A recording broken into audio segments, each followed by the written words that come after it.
अस्सलाम वालेकुम। आज हम अपना नेक्स्ट टॉपिक डिस्कस करने जा रहे हैं जिसका नाम है इंटर मालिक्यूलर फोर्सेस। ठीक है, हम डिस्कस करने जा रहे हैं कि इंटर मालिक्यूलर फोर्सेस क्या होती हैं, उसकी फर्दर हम टाइप्स देखेंगे, यानी कि उसकी अकसाम देखेंगे, कितनी अकसाम होती हैं। अब सबसे पहले अगर हम देखें कि हमने क्या देखा था कि हमने पढ़ा था पीछे कि हमारे पास थ्री डिफरेंट सिचुएशंस हो सकती हैं। ठीक है ना। अब क्या होता है कि कोई भी एटम इलेक्ट्रॉन को गेन कर सकता है। ठीक है ना, गेन कर सकता है, या फिर वो क्या कर सकता है कि वो इलेक्ट्रॉन को लूज़ भी कर सकता है। ठीक है, यानी कि हम ये कह सकते हैं कि डोनेट कर सकता है इलेक्ट्रॉन्स को। ठीक है, उसके अलावा वो क्या कर सकता है कि वो इलेक्ट्रॉन्स को शेयर भी कर सकता है। ठीक है, अब जब वो क्या करते थे कि कोई भी एटम या एलिमेंट्स इलेक्ट्रॉन गेन करते थे या फिर डोनेट करते थे, तो उसके नतीजे में जो बांड बनता था उसे हम कहते थे आयोनिक बांड। क्योंकि जाहिर सी बात है, जब इलेक्ट्रॉन डोनेट किया जाएगा तो कोई ना कोई आगे उसको गेन करने वाला भी मौजूद होगा। ठीक है, तो इसके नतीजे में जो बांड बनता है उसे हम कहते हैं आयोनिक बांड। ठीक है, और जो इलेक्ट्रॉन्स की शेयरिंग से बांड बनता है, ठीक है, उसे हमने नाम दिया था कोविलेंट बांड का। ठीक है, वो हमारे पास कौन सा बांड होता है? कोविलेंट बांड होता है। अब अगर हम देखें कि लेट्स सपोज हमारे पास एक क्या है कि हमारे पास है HCl। ठीक है, हम HCl को देख रहे हैं, HCl। अब HCl के ऊपर अगर हम देखें कि इसके ऊपर क्या है, पॉजिटिव चार्ज होता है। ठीक है, इसके ऊपर नेगेटिव चार्ज होता है। अब हमें पता है कि जी ये क्लोरीन ज़्यादा इलेक्ट्रोनेगेटिव है, ये क्या करेगा कि हाइड्रोजन को ज़्यादा अपनी तरफ पुल करेगा, खींचेगा। तो क्या होगा कि इसके ऊपर पार्शियल नेगेटिव चार्ज आ जाएगा क्लोरीन के ऊपर। ठीक है, और जो हाइड्रोजन है उसके ऊपर पार्शियल पॉजिटिव चार्ज आ जाएगा। ठीक है, अब इनके दरमियान क्या है? कोविलेंट बांड है। ठीक है, कोविलेंट बांड को हम ऐसे स्ट्रेट लाइन से शो कर रहे हैं। ठीक है, हमें पता है, हमने प्रीवियस लेक्चर के अंदर भी डिस्कस किया था।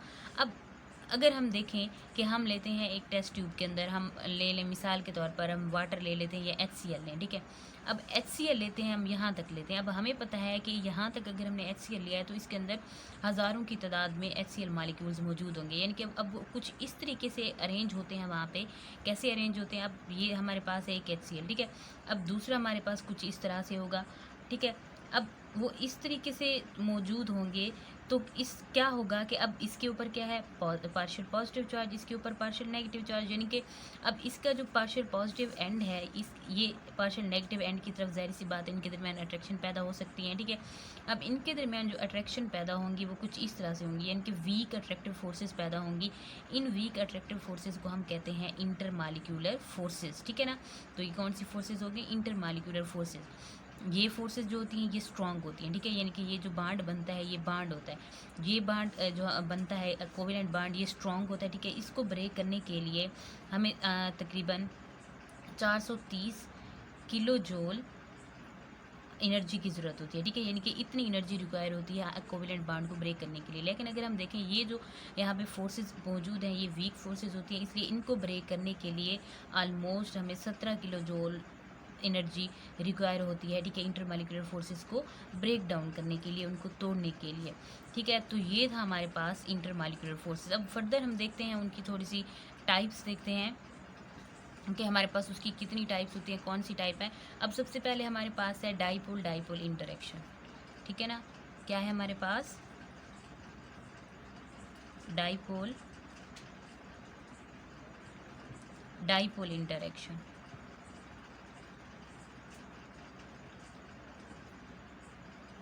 इंटरेक्शन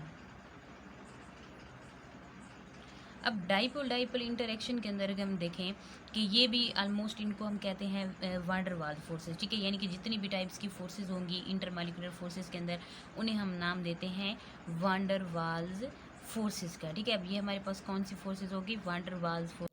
यानी कि हम इन फोर्सेस को ये जो हमारे पास डाइपोल डाइपोल इंटरेक्शन है, ठीक है, उसके अलावा आगे हम फर्दर डिस्कस करेंगे, इन्हें हम वांडर वाल्स फोर्सेस भी कहते हैं। ठीक है, अब अगर हम देखें कि ये नेचुरली ये क्या होती हैं? इलेक्ट्रिकल होती हैं। ठीक है ना, यानी कि इलेक्ट्रिकल होती हैं, ये चार्जेस की अट्रैक्शन के रिजल्ट में पैदा होती हैं। ठीक है, ये टेम्परेरी भी हो सकती हैं या फिर परमानेंट भी हो सकती हैं।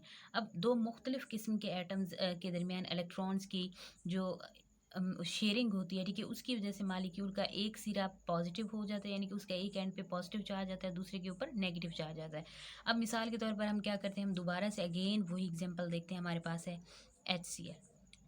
ठीक है ना, हमारे पास क्या है? HCl। हमें पता है कि हाइड्रोजन के ऊपर पार्शियल पॉजिटिव चार्ज है और क्लोरीन के ऊपर पार्शियल नेगेटिव चार्ज है। अब क्या होगा कि जब ये दोनों एक दूसरे अब इनके ऊपर ये चार्जेस कैसे आए, इनके ऊपर पार्शियल ये पॉजिटिव, इसके ऊपर चार्ज है, इसके ऊपर नेगेटिव कैसे आए, इन्होंने क्या किया कि इलेक्ट्रॉन्स को शेयर किया, ठीक है। अब हमें पता है कि जो इलेक्ट्रॉन्स शेयर्ड इलेक्ट्रॉन होते हैं, ठीक है, जो ज़्यादा इलेक्ट्रोनेगेटिव एटम होंगे, ठीक है। अब यहाँ पे हाइड्रोजन हमारे पास है इलेक्ट्रोपॉजिटिव, ठीक है, और क्लोरीन क्या है, इलेक्ट्रोनेगेटिव है। तो जाहिर सी बात है क्लोरीन इलेक्ट्रोनेगेटिव है और ये बहुत ज़्यादा इलेक्ट्रोनेगेटिव होता है, हमें ये भी पता है। तो इसका जो झुकाव होगा, ठीक है, वो हाइड्रोजन का यानी कि ये पार्शियल पॉजिटिव वाले चार्ज का इसकी तरफ ज़्यादा होगा, ठीक है।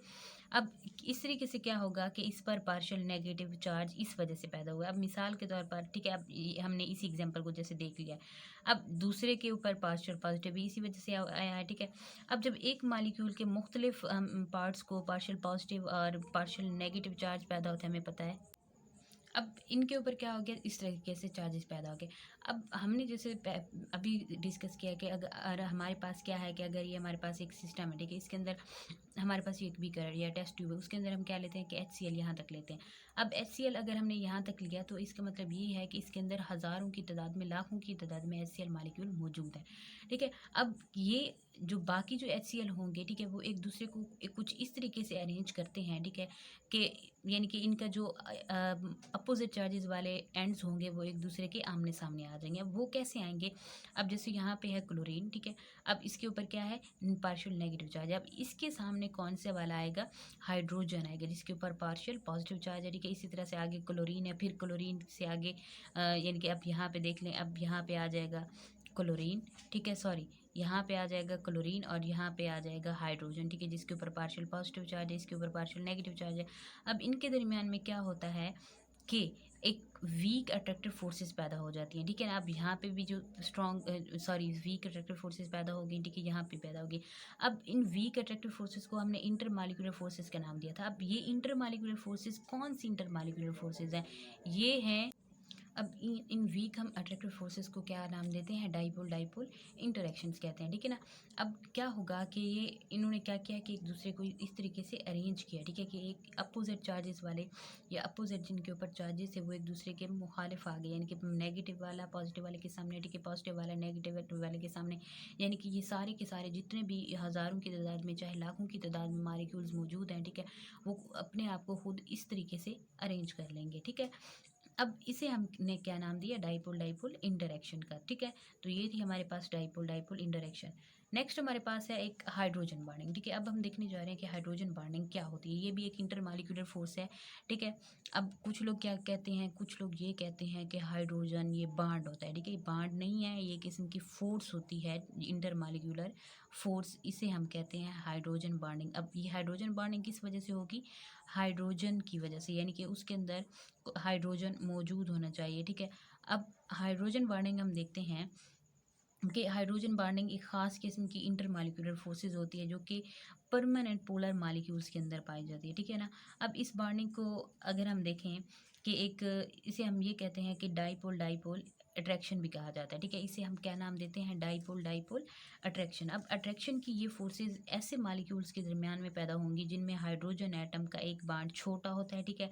अब यानी कि कुछ हमारे पास शरायत हैं, ठीक है, अगर कोई हमारे पास एटम या एलिमेंट या मालिक्यूल हाइड्रोजन बॉन्डिंग शो करता है तो वो क्या करेगा कि उसका एक तो जो साइज़ है वो समान होना चाहिए, ठीक है, सबसे पहले हमारे पास शर्त ये होगी। दूसरी शर्त कौन सी होगी कि उसके ऊपर लोन पेयर होना चाहिए, ठीक है ना, लोन पेयर लाजमी होना चाहिए। और तीसरी जो हमारे पास उसकी एक शर्त होती है वो ये होती है कि वो हाईली इलेक्ट्रो नेगेटिव होना चाहिए, ठीक है, उसकी इलेक्ट्रो नेगेटिविटी बहुत ज़्यादा होनी चाहिए, ठीक है।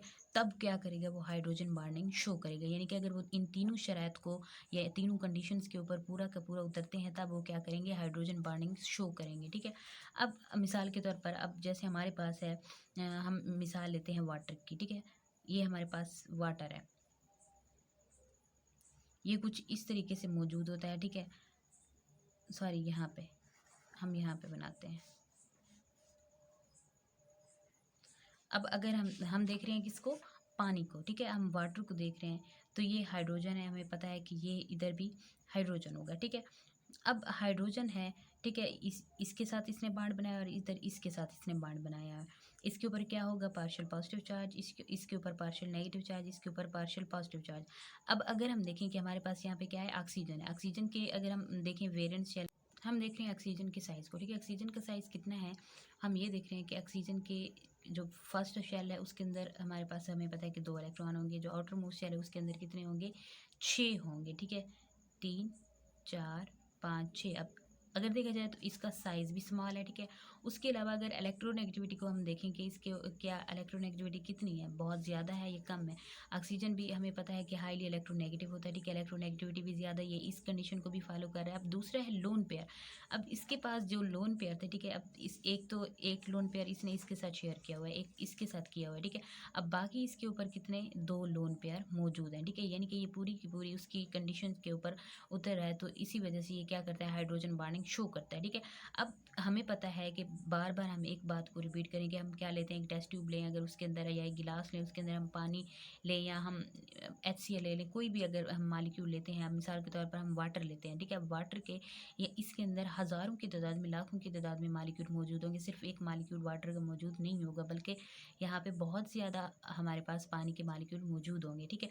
अब खुद को इस तरीके से अरेंज करते हैं कि ये मैंने आपको बार बार बता रही हूँ कि वो खुद को इस तरीके से अरेंज करेंगे कि जो अपोजिट जो चार्जेस वाले एंड्स होंगे वो एक दूसरे के आमने सामने आ जाएंगे। अब इसी तरह से यहाँ पे भी क्या होगा कि यहाँ पे हाइड्रोजन है, ठीक है। हाइड्रोजन पे पार्शियल पॉजिटिव चार्ज, ठीक है। उसके बाद क्या है, ऑक्सीजन है। ऑक्सीजन के बाद यहाँ पे हाइड्रोजन, ऑक्सीजन पे पार्शियल नेगेटिव चार्ज, हाइड्रोजन पे पार्शियल पॉजिटिव चार्ज। अब ये क्या करेंगे, एक दूसरे को अट्रैक्ट करेंगे, तो इनके दरमियान भी अट्रैक्टिव फोर्सेस पैदा हो जाएंगी, ठीक है।